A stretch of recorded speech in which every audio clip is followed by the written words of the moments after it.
Approaching the city right now. Upper 70s. We've been there most of the afternoon. Low to middle 80s, central portions of New Jersey. It's just muggy out there. The air is loaded with a lot of moisture. So again, this is a trailing front. Debby is all the way up to the north now in upstate New York, heading up towards Canada, actually. But you see the leading edge of these heavier downpours getting closer to the city now. And as we zoom into portions of New Jersey, Union, Essex County, western flank of Staten Island, maybe the first drops falling there. Not quite in Manhattan yet, or Brooklyn or Queens. Will do so probably in the next hour. And then further west of there, still some heavier downpours across central New Jersey into Middlesex and Monmouth County, western end of Monmouth County, starting to see some heavier rain. Further south also, there's some heavy downpours. But we head up to the north, there's a flood advisory right now for Orange and Rockland County. You've been seeing some pretty heavy-duty rains here in the last couple of hours. This is in effect till about 7 p.m.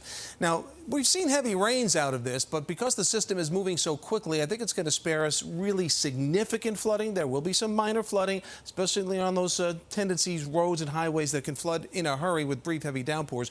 But other than that, I don't see major flooding. I don't see a repeat of what we had on Tuesday, where we saw 4, 5, 6 inches of rain in some spots, because it is so progressive. But we're going to watch this area right here off to the south, because that's the area that's going to probably move over the city as we get deeper into this evening, between about 6 and 8, 9 o'clock tonight. That's probably our heaviest push. You can see it on Futurecast. There it is at 7:30 over us, and then pushing to the east of us by 9, 10 o'clock. Still some leftovers behind, so you may still need the umbrella if you're out after 10 o'clock, but the heavier stuff is gone, and that shifts east of the city by midnight and then rapidly will pull away during the day. If you have a flight or know somebody who does, hope they have a good book. 90-minute delays, LaGuardia, 134 minutes. Let's see, let me do the math. That's 2 hours and 15 minutes, and 90 at Newark, and may get worse before it gets better as this line is pushing through. By tomorrow, that's the travel day. Look at this. Anywhere in the Northeast, Middle Atlantic, Midwest, no rain to be found. Sunshine, temperatures pleasant in the 70s and the 80s. And we're going to be in that party too, but it's going to take a while to get there. Some drenching rain for the next 2 to 3 hours. A low temperature about 72, then leftover showers will wind down overnight.